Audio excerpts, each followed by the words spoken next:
Hello, everyone, and welcome to Story Station. I'm your conductor today, Mr. Jim.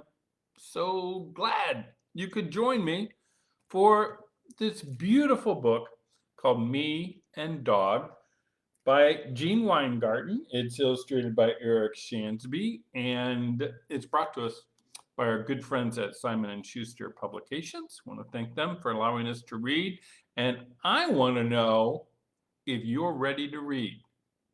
Are you? Do you have your reading eyes on? Okay, so we can focus on the book and our listening ears. Make sure they're on it as well. And in case I want some feedback or to hear from you, be sure to turn that imaginary voice box on so I can hear you. Okay? Sounds good. So let's make sure we start also by singing our song about books. You know it. Sing it with me. The title's on the front. The title's on the front. Hi ho a biblio. The title's on the front. The author writes the words. The author writes the words. Hi ho a biblio. The author writes the words. And the illustrator draws. The illustrator draws. Hi ho a biblio. The illustrator draws. And the spine binds the book. The spine binds the book. Hi ho a biblio. The spine binds the book. And now it's time to read. Oh, now it's time to read. Hi ho a biblio. Now it's time to read. Okay, boys and girls, we know we've got me and dog. You see this symbol here. It's called an ampersand. And we use this in place of the word and, spelled A-N-D. So me and dog.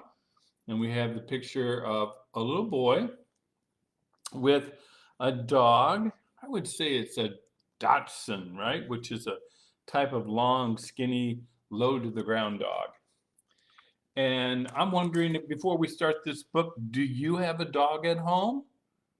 Oh, well, if you do, you'll understand a lot about how this boy feels about his dog and how his dog feels about him. And again, Gene Weingarten is our author, and our beautiful illustrations are by Eric Shansby. This is me. My name is Sid. I'm just an ordinary kid. I make mistakes.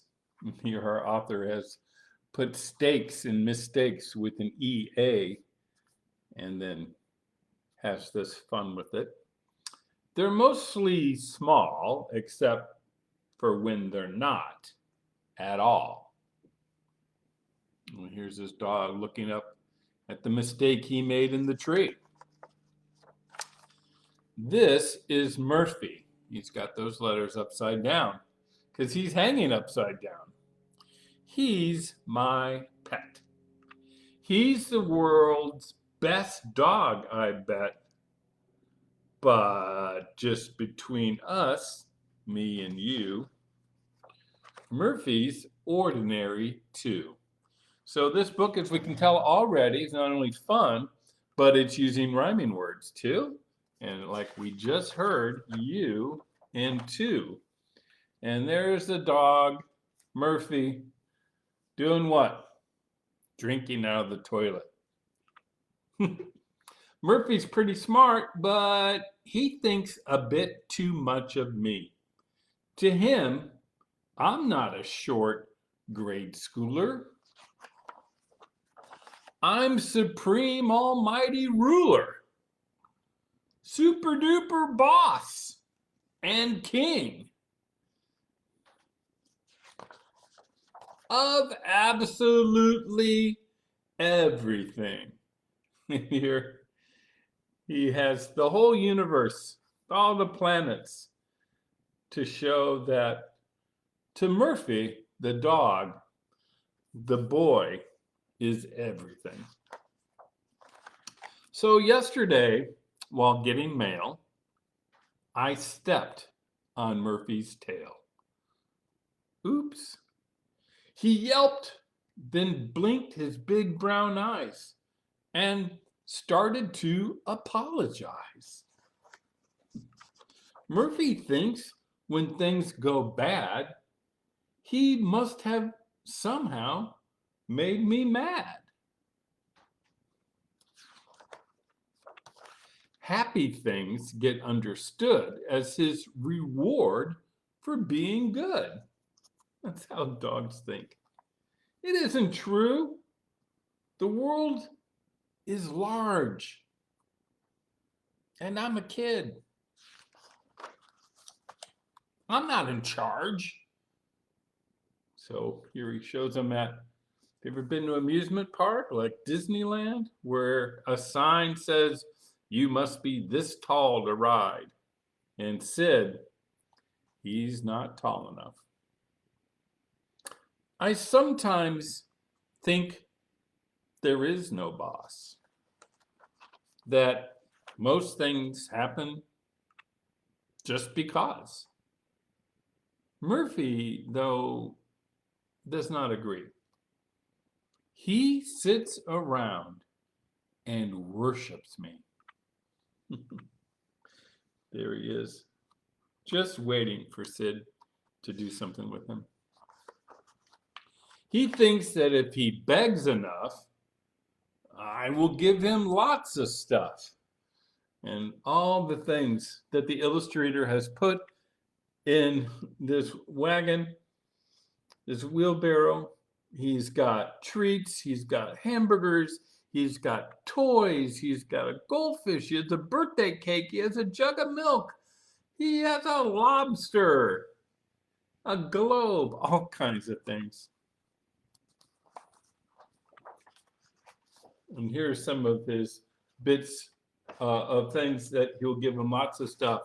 Bits of beef and chunks of cheese, things to chase, things to squeeze like a ball, things to honk, and things to shove, and things that only dogs could love, like a pair of underwear on a hook to yank at.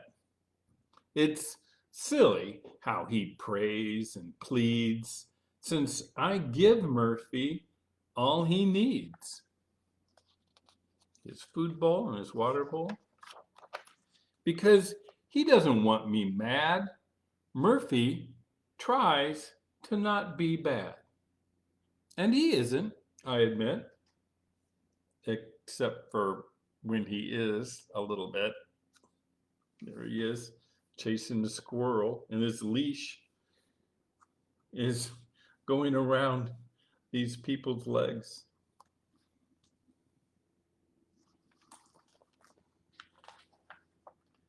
I wonder if he'd be as good if Murphy ever understood that I am not the Lord and King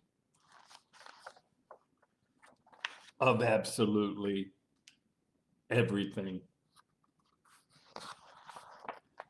I wonder if he might be fearful or less friendly or less cheerful.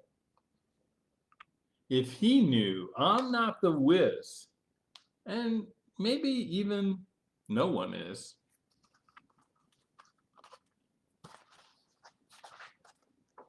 So let's not tell him I'm just Sid, a very ordinary kid.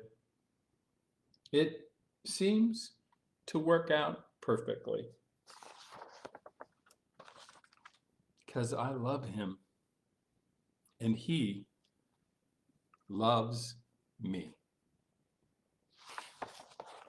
Isn't that a sweet story about the love we share with our pets? Us for them and the worshiping we get from them, which feels pretty good, right? I'm glad that you're able to join me for Me and Dog today. And I look forward to seeing you next time, right here on Story Station.